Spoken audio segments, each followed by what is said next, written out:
என் பேரு தான் அருண். என் கதைய பார்க்கலாமா? ஒரு சிறிய கிராமத்தில் அருண் என்ற சிறுவன் இருந்தான். அவன் தினமும் பள்ளிக்குச் செல்லும் வழியில் ஒரு பெரிய மரத்தின் கீழ் ஓய்வெடுப்பான். ஒரு நாள் அந்த மரம் திடீரென்று பேசியது. அருண், நீ ஏன் எப்போதும் சோகமாக இருக்கிறாய் என்று கேட்டது. அருண் அதிர்ச்சியடைந்தான். நீ பேசுகிறாயா என்று கேட்டான். மரம் மெதுவாக சிரித்தது. ஆம், நான் பேசுகிறேன். உன் மனம் நல்லது. அதனால்தான் நான் உன்னுடன் பேச முடிகிறது. அருண் மரத்திடம் தனது பிரச்சனைகளை பகிர்ந்தான். மரம் சொன்னது, பிரச்சனை வந்தால் பயப்படாதே. வேர்களைப் போல நிலைத்திரு, இலைகளைப் போல சிரித்து வாழு.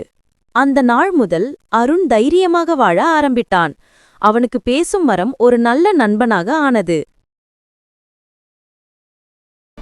நான் தான் ஜூட். டிராகனோட எப்படி ஃப்ரெண்டானேன்னு பார்க்கலாமா? ஒரு டிராகன் தன் முட்டையை ஒரு ரகசிய இடத்தில் மறைத்து வைத்திருந்தது. ஒரு நாள் சிறுவன் ஜூட் அந்த முட்டையை கண்டுபிடித்து அன்புடன் பராமரித்தான். அதிலிருந்து ஒரு குட்டி டிராகன் பிறந்தது. அதை பார்த்து அவன் மகிழ்ந்தான். அம்மா டிராகன் வந்து, இது என் குழந்தை என்றது. ஜூட் தன் குட்டியின் மேல் உள்ள அன்பை பார்த்து டிராகன் மகிழ்ந்து அவனை தன் குடும்பமாக ஏற்றுக்கொண்டது. மூவரும் சேர்ந்து வானில் பறந்து மகிழ்ந்தனர். நாம் எல்லாரும் சேர்ந்து திமிங்கலத்தை காப்பாற்றுவோம் நண்பர்களே. ஒரு நாள் கடலின் ஆழத்தில் 3 அழகான மெர்மெய்ட் தோழிகள் இருந்தனர். சைரா, ஃபியோனா மற்றும் கேட்லின். அவர்கள் மூவரும் விளையாடிக் கொண்டிருந்தனர். அப்போது திடீரென ஒரு பெரும் சத்தம் கேட்டது.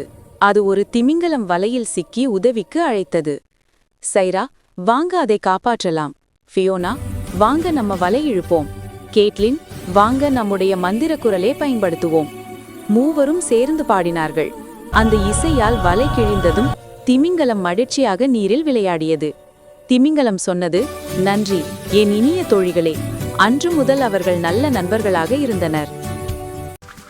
எங்க ஊர்ல வானவில் வண்ணங்களை கண்டுபிடிக்க எனக்கு ஹெல்ப் பண்ணுவீங்களா ஃப்ரெண்ட்ஸ்? ஒரு காலை வானம் முழுக்க மேகமாய் இருந்தது. வானவில் காணவில்லை. சூரியனும் காற்றும் தேடினார்கள். ஆனால் எங்கும் இல்லை. அப்போது சிறுமி ஃபியோனா ஒரு நீர்க்குழியில் மின்னும் நிறங்களை பார்த்தாள். வானவே, நீ இங்கேதானா என்று கேட்டாள். நான் என் நிறங்களை இழந்து விட்டேன் என்றது ஒரு மெலிந்த குரல். ஃபியோனா விரைந்து நிறங்களை சேர்த்தாள். சிவப்பு ரோஜாவிலிருந்து, மஞ்சள் பட்டாம்பூச்சியிலிருந்து, பச்சை இலையிலிருந்து, நீலம் வானத்திலிருந்து, ஊதா மலர்களிலிருந்து. அவள் அவற்றை வானில் வீச வானவில் மீண்டும் பிரகாசித்தது. நன்றி ஃபியோனா என்றது வானவில். அன்பு உலகத்துக்கு நிறங்களை மீண்டும் கொண்டு வரும். வாங்க ஃப்ரெண்ட்ஸ், எனக்காக ஒரு அழகான கேக் செய்யலாமா? எனக்கு கேக் செய்ய ஹெல்ப் பண்ணுவீங்களா? இன்று ஜைரா பிறந்த நாள். இந்த முறை அவள் தானே கேக் செய்வதென முடிவு செய்தாள். மாவு, சர்க்கரை, சாக்லேட் எல்லாம் சேர்த்தாள். ஆனா ஒரு ஆசையை சொல்ல மறந்துவிட்டாள். அடுப்பில் கேக் சமைக்கும்போது அவள் கண்ணை மூடி எல்லோரும் மகிழ்ச்சியாக இருக்கலாம் என்று ஆசைப்பட்டாள்.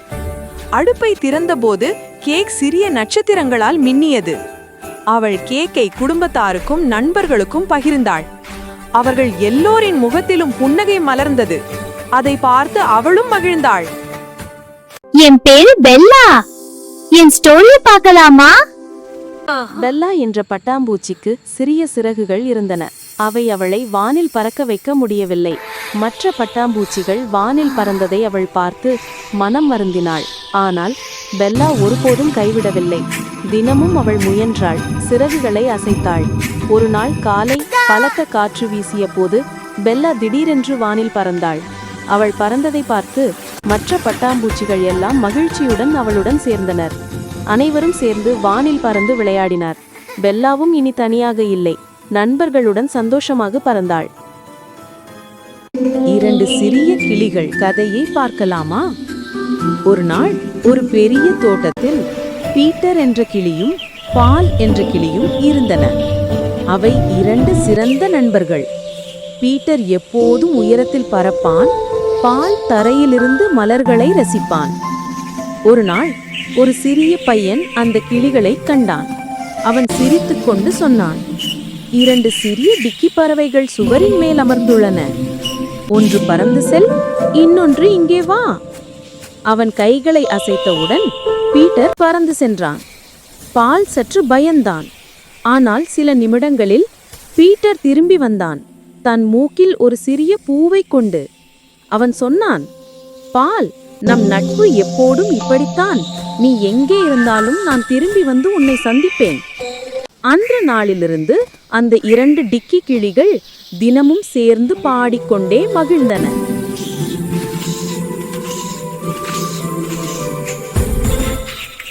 நான் தான் மழைத்துளி, என் வாழ்க்கையை பார்க்கலாமா? ஒரு நாள் ரெனி என்ற ஒரு சிறிய மழைத்துளி மேகத்தில் இருந்தாள். அவள் பூமிக்கு துள்ளி விழுந்தாள். வீ என்று சிரித்தாள். அவள் ஒரு இலை மீது விழுந்தாள். என்ன அழகான உலகம் என்று நினைத்தாள். சில நேரத்தில் சூரியன் வெளிச்சம் விட்டது. ரெனி மெதுவாக ஆவியாகி வானத்துக்கு மேலே போய்விட்டாள். அவள் சிரித்தாள். வா, நான் மீண்டும் மேகத்துக்கு திரும்பிவிட்டேன். மறுபடியும் மழையாக வருவேன் என்று சொல்லி மகிழ்ந்தாள். எங்கள் நட்பை சந்தோஷமாக பாருங்கள். நிலவும் சூரியனும் நல்ல நண்பர்கள். ஒரு நாள் நிலா சொன்னா, நான் தினமும் இரவில மட்டும் வர்றேன். சூரியனை நீ மட்டும் பகல்ல உதிக்கிற. நாம ஒரே நாள் சந்திக்க முடியாதா? சூரியன் சிரிச்சு சொன்னா, அது நல்ல ஐடியா. நாம ஒரு பார்ட்டி வைக்கலாமே. இந்த பார்ட்டிக்கு நம்ம நண்பர்களை எல்லாரையுமே கூப்பிடலாம். நட்சத்திரங்கள், மேகங்கள், கோள்கள். சூரியன் சூடான ஒளிய கொடுத்தா, நிலா குளிர்ந்த ஒளிய கொடுத்தா. இரண்டும் சேர்ந்து வானம் பொன்னும் வெள்ளியும் கலந்த கலர் ஆயிடுச்சு. அந்த நாளை முதல் சூரியன் மறையும் நேரத்திலவும் நிலா உதிக்கும் நேரத்திலவும் வானம் அழகா இருக்கும்.